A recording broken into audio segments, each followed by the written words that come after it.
Hey folks, welcome back. So I've just been out for a long walk, and then I've just gone shopping as well. So it's not near enough like 6 hours, and I'm feeling very perspiring and sweaty, and you can probably tell my face is quite shiny. And it's turned out to be a really nice day, but quite bright. So anyway, I was watching the news this morning and it was talking about somebody's just won a court case in America against social media giants for, I think it's $3 million, £6 million maybe in our money. And I thought, well, this was awarded for the emotional damage and mental health that the addictiveness of social media has had an effect on this. I suppose it was a child and now an adult. I mean, agreed, social media can be really addictive. YouTube videos, suggested things to watch, especially if you're watching short clips, because you can go from one short clip to the next and then they're absolutely meaningless.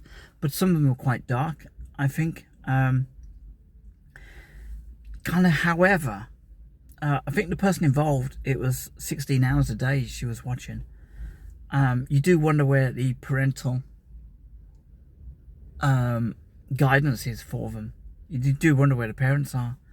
And I'm not a parent, so I don't know how difficult it is to control children when it comes to social media. You see a lot of children doing very well, you see some doing not so good, and I think my worry is this. I mean, it's, to be fair, it's great. There's some horrible stuff on the internet. I remember clicking on a link somebody sent, and I thought it was like an innocent kind of thing, like a jokey thing. It was actually a genuine video of a woman getting her head cut off in Mexico. I couldn't even tell you how I got to that place, but it was a very dark thing, and it kind of like it was in my head for, a few months. That and yes, the problem is with social media and videos and stuff, they desensitize you to real life. They also provide a platform for people to I don't know, let's say, to behave badly in public.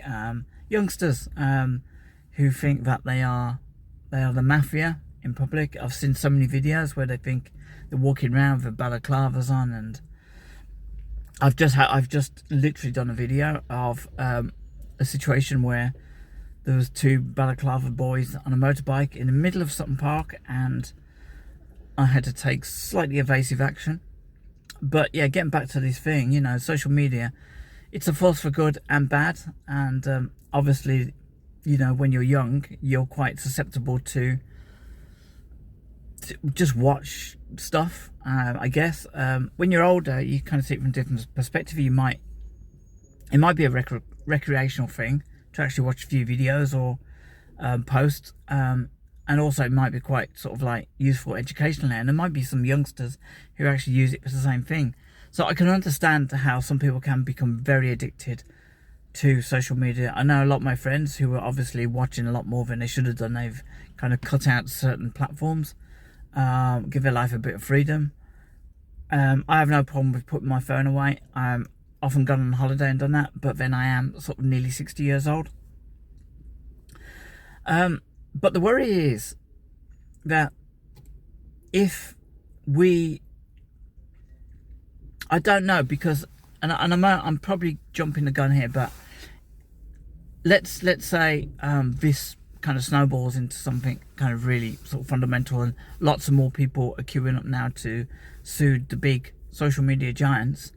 There may be a concession whereby the government has more of a role in monitoring what comes out on social media. I'm only speculating. It might be sort of like a concession. If you do this, if you allow us to do this, we'll do that.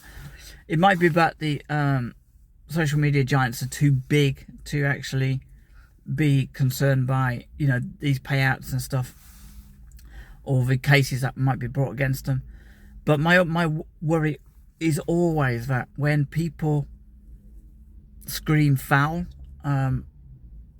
because I'll be honest, I don't know the parents of the person who brought the case, but yeah, because they maybe allowed a situation to develop where their child is like spending way too much time on the internet, then obviously down the line this might result in the nanny state kind of like censoring what people actually put out there.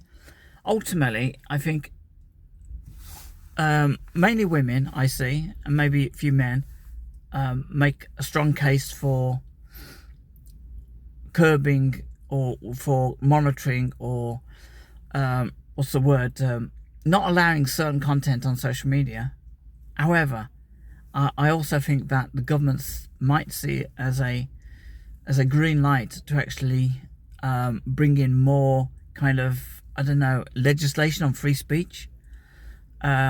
We've already had a lot of people brought to task with on free speech during 2024, I think it was. And it was, it's quite astonishing that these people ever went to court, and they should never have pleaded.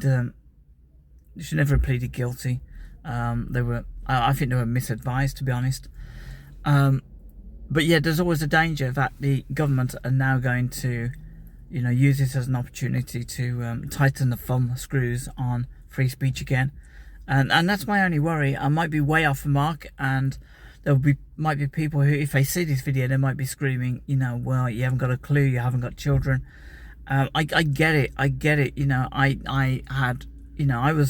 We didn't have social media, but we had influence, we had friends when we were younger, and when you're being influenced by videos and stuff, it can be quite powerful.